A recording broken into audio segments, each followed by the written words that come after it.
श्री गणेशाय नमः। ओम गुरुभ्यो नमः। आप सभी का अनुष्ठान सिद्धि चैनल के ऊपर हार्दिक स्वागत है। पूर्ण भाव हृदय के साथ परमात्मा की ओर इस यात्रा के अंदर हम आगे बढ़ने की आज शुरुआत कर रहे हैं। सबसे पहले यह बात जानना जरूरी है कि अनुष्ठान के माध्यम से सिद्धि जो है वह प्राप्त होती है और सिद्धि प्राप्त करने के लिए मेहनत करने की जरूरत होती है। बहुत बार ऐसा देखा गया है कि यह मंत्र करने के लिए आपको इस प्रकार से साधना करनी है, इस प्रकार से आपको नियमों का पालन करना है। अलग अलग मंत्र के लिए अलग अलग साधना के नियम हैं और उन सभी नियमों के अनुसार जो है मंत्र की सिद्धि जो है हमें प्राप्त होती है। लेकिन बहुत बार डर के मारे जो है हम साधना की शुरुआत ही नहीं करते हैं। इसलिए आप सभी अपने जीवन के अंदर थोड़ी थोड़ी करके भी साधना की यदि शुरुआत एक बार कर लेते हैं तो आप अपने जीवन के अंदर धीरे धीरे एक सफल व्यक्ति बनते हैं। आपके आसपास एक सकारात्मक ऊर्जा का निर्माण होता है और आप अपने जीवन के अंदर इस ऊर्जा का उपयोग करते हुए अपनी जीवन की सारी समस्याओं को आप जो है वो हल कर सकते हैं। तो मैं बहुत ही सरल पद्धति से आपको आज जो है वह गणेश जी की आराधना, गणेश जी का अनुष्ठान जो है वह आपको बताने जा रहा हूं। यह गणेश जी का अनुष्ठान जो है हमारे किसी भी प्रकार के कार्य के अंदर आने वाले विघ्नों को हरता है। गणेश जी हिंदू संस्कृति के एक ऐसे देवता हैं कि जिनके माध्यम से पवित्रता जो है हमारे भीतर जागृत होती है और पवित्रता के माध्यम से हम परमात्मा की यात्रा की ओर जो है वो पहल करते हैं। इसलिए सबसे पहले सभी साधनाओं में गणेश जी का सबसे ज्यादा महत्व है। तो आइए चलते हैं इस यात्रा की ओर। सबसे पहली बात है कि हमें मन में निश्चय करना है कि हम किसके लिए साधना करने जा रहे हैं। हमारे जीवन में आई तकलीफों को दूर करने के लिए, हमारे परिवार पे जो अभी समस्या चल रही है उसके निवारण के लिए, या तो हमारे ऊपर किसी भी प्रकार का कोई मैली विद्या का या ब्लैक मैजिक का जो प्रयोग है उसको दूर करने के लिए हम यह साधना करने जा रहे हैं। यह मन में पहले संकल्प करें, मन में निश्चय कर लें कि हे परमात्मा, मुझे जो है मेरे घर के अंदर इस प्रकार की प्रॉब्लम्स हैं, उन सभी का निवारण करने के लिए यह साधना करनी है। पहले अपने मन में यह निश्चय कर लें, उसके बाद जो है साधना का प्रारंभ करना है। और यह साधना परमात्मा की प्राप्ति के लिए भी कर सकते हैं। मतलब कि जैसे कि गणेश चतुर्थी जैसे महान उत्सव जब भी आते हैं उस समय पर गणेश जी के जो 10 दिन की पूजा अपने घर पे गणेश जी को बुलाते हैं, उस समय पर भी आप यह साधना गणेश जी की प्रसन्नता के लिए भी आप कर सकते हैं। और यह मंत्र की साधना से गणेश जी बहुत ही प्रसन्न होते हैं और हमारे सभी कार्य के अंदर आने वाले विघ्नों को वो दूर करते हैं। सबसे पहले मन में संकल्प करना है, उसके बाद जो है हम साधना की शुरुआत करेंगे।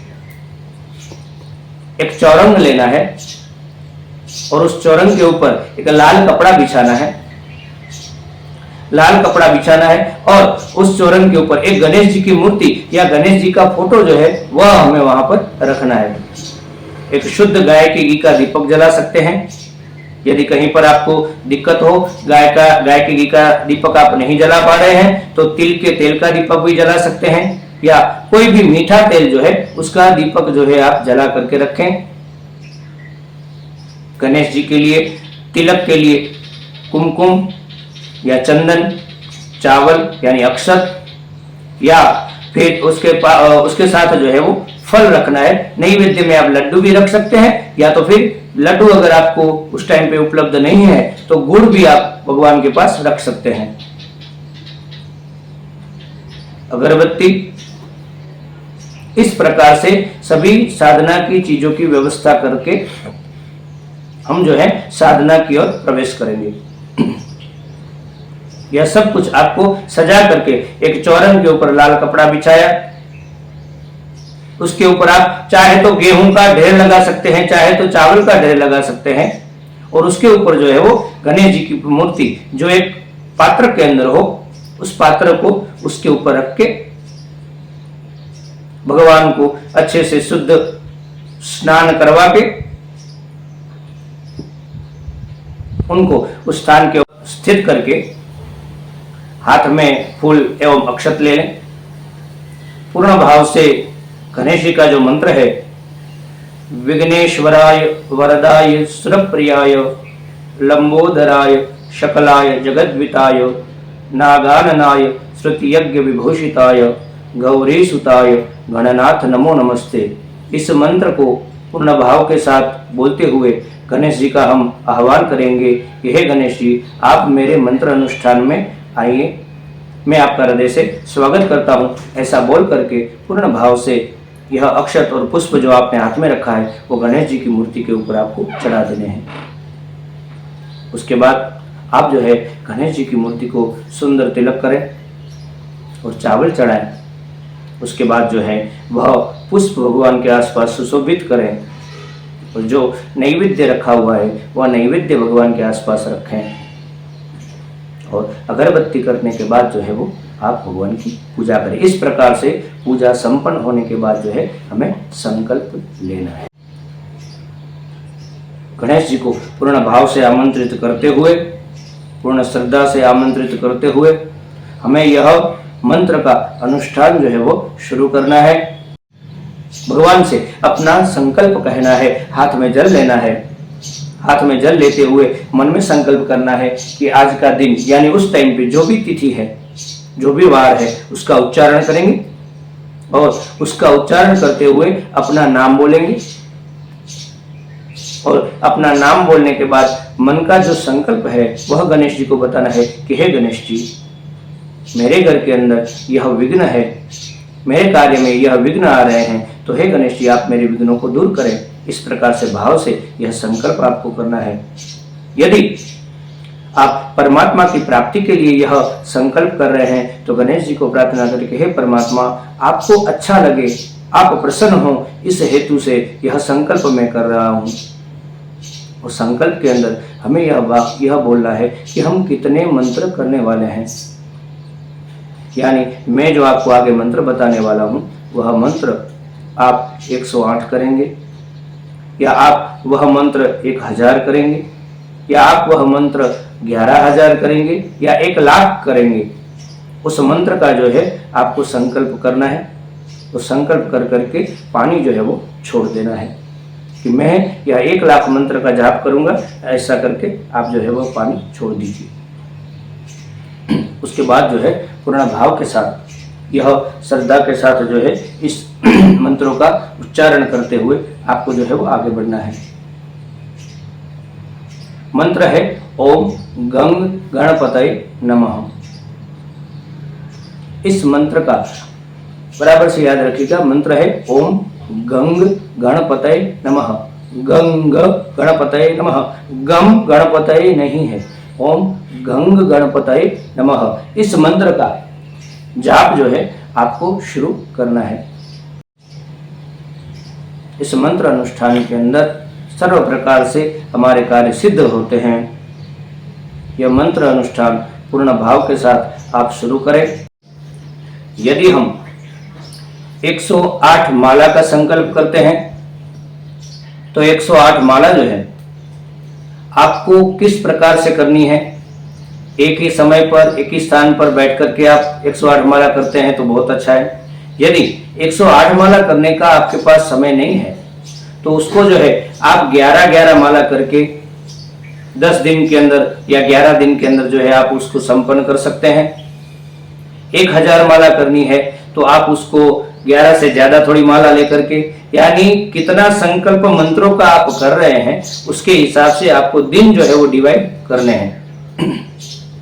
मतलब अगर आप 15 दिन का अनुष्ठान कर रहे हैं या आप 21 दिन का अनुष्ठान कर रहे हैं, वह पहले मन में निश्चित कर लें।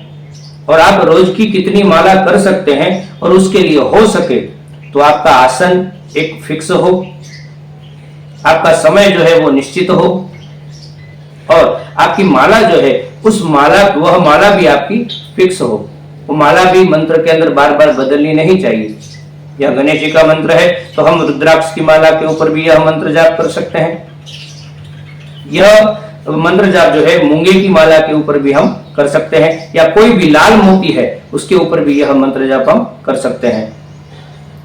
यह मंत्र अनुष्ठान का पूरा पंचांग कर्म रहता है, जिसके अंदर मंत्र जाप रहते हैं, उसका दशांश होम रहता है, उसके बाद दशांश तर्पण रहता है, और उसके बाद दशांश मार्जन रहता है, और ब्रह्म भोजन होता है। इस प्रकार से पूरा पंचांग कर्म इस अनुष्ठान का एक बनता है। यदि चाहे यानी कि 1000 मंत्र के जाप किए हैं तो दशांश यानी कि 100 मंत्र की जो है वो आहुति आती है, यानी होम होता है। उसके बाद 10 मंत्र के जो है वो तर्पण होते हैं, और उसके बाद जो है एक मंत्र का जो है भगवान की मूर्ति के ऊपर या यजमान के ऊपर जो है वो मार्जन होता है। और उसके बाद हम अनुष्ठान की समाप्ति के बाद एक ब्रह्म भोजन करवाते हैं।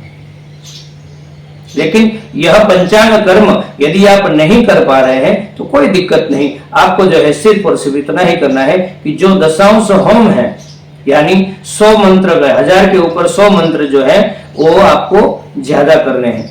यानी दशांश होम के भी हम मंत्र कर लेंगे, 10 मंत्र जो है हम तर्पण के भी कर लेंगे, और एक मंत्र जो है हम मार्जन का भी कर लेंगे। इस प्रकार से हम जो है जितने भी दशांश होम होता है, दशांश तर्पण होता है, दशांश मार्जन होता है, उन सभी के मंत्र जो है वो ज्यादा करके भगवान के चरणों में यह पूरा जो है वह अनुष्ठान संपन्न करेंगे और समर्पित करेंगे। जैसे ही मंत्र जिस दिन का रोज का जो भी मंत्र जाप आपके समाप्त होते हैं, वह सारे मंत्र जाप जो है भगवान के चरणों में समर्पित कर दीजिए। आपको हाथ में जल लेकर के प्रार्थना करने की है, गणेश जी आज के दिन मैंने जो है वो 10 मालाएं की है, आज के दिन जो मैंने 11 माला की है, या आज के दिन मैंने 1 माला की है, तो हे गणेश जी यह माला के मंत्र वो मैं आपके चरणों में समर्पित करता हूँ। ऐसे करके गणेश जी के चरणों में वह जल छोड़ दीजिए। लेकिन जब तक अनुष्ठान समाप्त नहीं होता है तब तक आपको गणेश जी को उसी जगह पे, वही चौरंग के ऊपर आपको बिठा करके रखना है, और रोज सुबह आपको गणेश जी की पूजा करनी है और फिर मंत्र को शुरू करना है। यह चैनल के अंदर और भी आगे मैं बहुत सारी विधियां जो है आपको बताने वाला हूं, जिसके माध्यम से आप अपने जीवन में एक सफल व्यक्ति बने और आपको किसी की भी जरूरत न पड़े, आप अपने पैरों पर खड़े हो सकते हैं। तो आइए इस चैनल के साथ, इस मंत्र अनुष्ठान सिद्धि के साथ हम आगे बढ़ते हैं और अपनी यात्रा को प्रारंभ करते हैं। यदि आपको किसी भी प्रकार की समस्या है या किसी भी प्रकार का कोई इस अनुष्ठान के अंदर कोई भी दिक्कत आ रही है, तो आप जो है वो हमें आप बता सकते हैं। नीचे कमेंट बॉक्स के अंदर मैसेज करें और आप हमें बताएं कि किस प्रकार से आपको इसमें और कोई समस्या है, तो आप हमें बताइएगा।